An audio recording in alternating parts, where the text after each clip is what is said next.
ဟိုးရှေရှေတုန်းကတာယာလှပတဲ့ရွာကလေးတရွာမှာတီရီလို့ခေါ်တဲ့မိန်းကလေးတယောက်ရှိတဲ့။သူမဟာအယမ်းကိုကျင်နာတတ်ပြီးသူတစ်ပါးကိုကူညီရတာဝါသနာပါသူလေးပေါ့။ရွာထဲမှာဘသူပဲအကူညီလို့တီရီကအမြဲတမ်းရှေ့ကျုံးကရောက်နေတတ်ပါတယ်။တနေ့မှာတော့တီရီဟာတောအုပ်လုံးနာကထက်လျှောက်သွားရင်မြက်ခင်းပေါ်မှာငြိမ်သက်နေတဲ့ငှက်ကလေးတစ်ကောင်ကိုတွေ့လိုက်ရတယ်။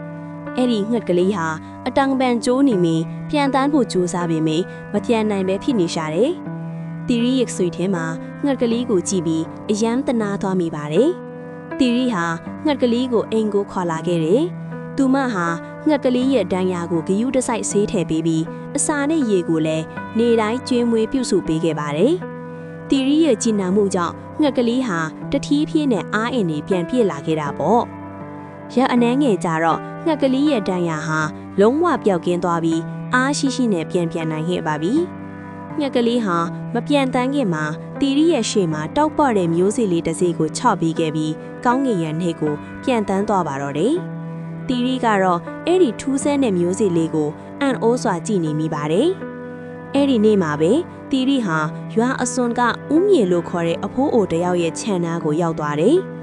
ဦးမြေဟာသူ့ရဲ့ခြံထဲကအပေငွေ၆တွေ့နေတာကိုကြည့်ပြီးစိတ်မကောင်းဖြစ်နေတာပေါ့။ဒီမြေကအရန်၆တွေ့နေပြီသမီးရဲ့။ဘာဆိုင်မအောင်တော့ဘူးလို့ဦးမြေကတပ်ပြင်းချရင်ပြောချတယ်။တီရီဟာငှက်ကလေးပေးခဲ့တဲ့တောက်ပတဲ့မျိုးစိတ်လေးကိုသတိရသွားတယ်။သူမဟာအဖိုးအိုကိုပြုံးပြရင်အဖိုးဒီမျိုးစိတ်လေးကိုစမ်းဆိုင်ကြည့်ရအောင်လား။ဒါဟာထူးခြားတဲ့မျိုးစိတ်လေးဖြစ်မှာပါလို့ပြောပြီးမျိုးစိတ်လေးကိုလက်ထဲထည့်ပေးလိုက်ပါတယ်။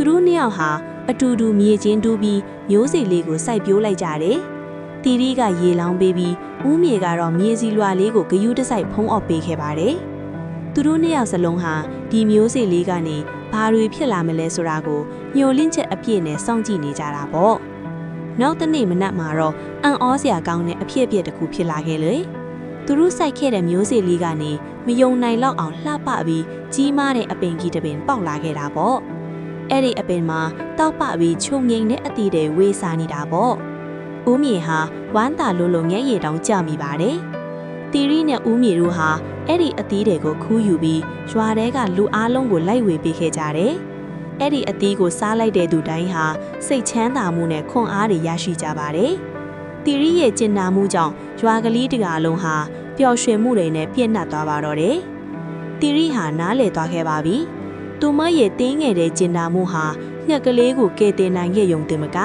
အဖိုးအိုဦးမီနဲ့ရွာသားအလုံးအတွက်ပါကြီးမားတဲ့ဆုလက်ကြီးဖြစ်လာခဲ့တာပါ။ကျင်နာကြီးဟာဘေးကန်းသူရောလက်ခံရရှိသူကိုပါပျော်ရွှင်စေတယ်ဆိုတာကိုလူတိုင်းသိရှိသွားကြပါတော့တယ်။